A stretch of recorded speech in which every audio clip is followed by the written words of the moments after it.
ડેડિયાપાડાના ધારાસભ્ય ચૈતર વસાવા અને તેની જ સાથે ભારતીય જનતા પાર્ટીના નેતાની જે બબાલ સામે આવી હતી એને જ લઈને હવે ચૈતર વસાવાના વકીલ દ્વારા એક મોટો ખુલાસો કરવામાં આવ્યો છે।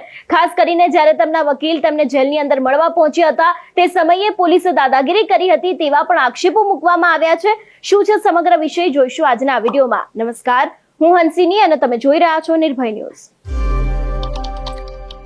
ગઈકાલથી ચૈતર વસાવા ખૂબ જ ચર્ચામાં આવ્યા છે। આપણે જોયું હતું કે એક મીટિંગ હતી, એની જ અંદર ક્યાંક ભારતીય જનતા પાર્ટી અને આમ આદમી પાર્ટીના જે ડેડિયાપાડાના ધારાસભ્ય છે ચૈતર વસાવા એ બંને વચ્ચે બબાલ થઈ હતી। એ બાદ ક્યાંક ચૈતર વસાવાની ધરપકડ કરવામાં આવી હતી અને એ બાદ સમગ્ર તેમના સમર્થકો જે ચૈતર વસાવાના એ લોકો મેદાને આવ્યા હતા। પોલીસ સ્ટેશનની ગાડી છે એનો પણ ઘેરાવ કરવામાં આવ્યો હતો। પરંતુ હવે આ જ વિષયને લઈને ચૈતર વસાવાના વકીલ છે તેમનો સૌથી મોટો ખુલાસો સામે આવ્યો છે।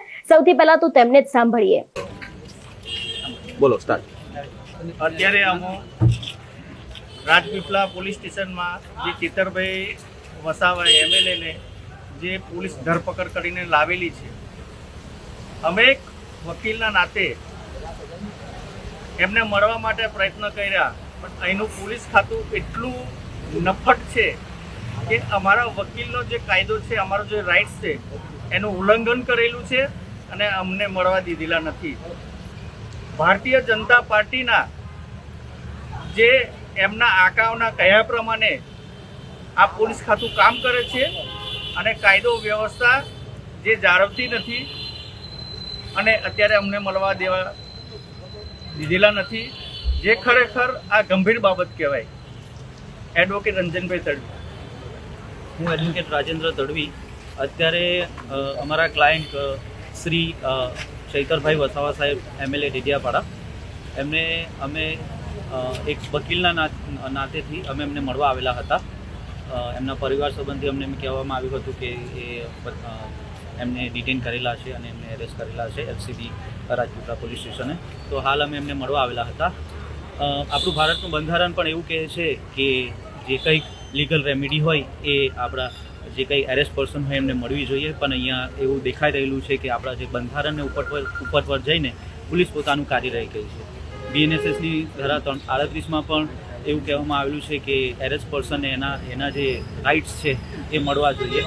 તો અહીંયા મહાજનથી એવું લાગી રહેલું છે કે પોલીસ પોતાને બંધારણથી ઉપરવટ જઈને આ જે કાર્ય કર્યો એ સતત ગેરબંધારણીય છે અને શ્રી ચૈતરભાઈ વસાવા જે જનતાના ચૂંટાયેલા પ્રતિનિધિ હોવા છતાં જો એમના કોન્સ્ટિટ્યુશનલ રાઇટ્સનું વાયોલેશન થતું હોય તો એક સામાન્ય જનતાનું શું તે તમે જોઈ શકો છો। આજે ઉપરવટ જઈને અમે પોલીસ અધિકારીઓની અમે ડીજીપીને બાય ઈમેલ મારફતે અમે એમને રજૂઆત કરી છે। આવનારા સમયમાં એ જોવાનું રહેશે કે ડીજીપી ગુજરાત તરફથી અમને શું રિપ્લાય આપે છે અને જનતાના પ્રતિનિધિ એવા શ્રી ચૈતરભાઈ વસાવા જે બંધારણ માટે લડે છે અને જનતાનો અવાજ ઉઠાવે છે, એને જો આ રીતે પોલીસ દબાણ કરીને આ રીતે એરેસ્ટ કરતી હોય તો એ સતત ગેરબંધારણીય છે અને અમે આના મુદ્દે અમે લડતા રહીશું। અમારે હાઈકોર્ટ ઇવન સુપ્રીમ કોર્ટમાં જવાનું હોય તો અમે આ લડતને અંજામ આપીશું અને જીતીશું। જોવા જે પ્રમાણે તેમણે ભારતીય જનતા પાર્ટીના નેતાઓ ઉપર આક્ષેપો મૂક્યા છે, પોલીસ ઉપર આક્ષેપો મૂક્યા છે, એના ઉપરથી એવા પણ ક્યાંક લોકો કહી રહ્યા છે કે ખાસ કરીને ચૈતર વસાવાને મળવા નથી દેવામાં આવતા। તેમના પત્ની દ્વારા પણ ક્યાંક આવી વાતો કરવામાં આવી છે કે અમે લોકો જ્યારે તેમને મળવા પહોંચ્યા હતા તે સમયે અમને મળવા નથી દીધા। એટલે હવે આગામી સમયમાં એ પણ જોવાનું રહેશે કે જે પ્રમાણે આજે પણ જે તેમના સમર્થકો છે એ લોકો બધા ભેગા થવાના છે ત્યારે પણ કંઈક નવાજૂની થઈ શકે છે, એવા પણ એંધાણ લાગી રહ્યા છે।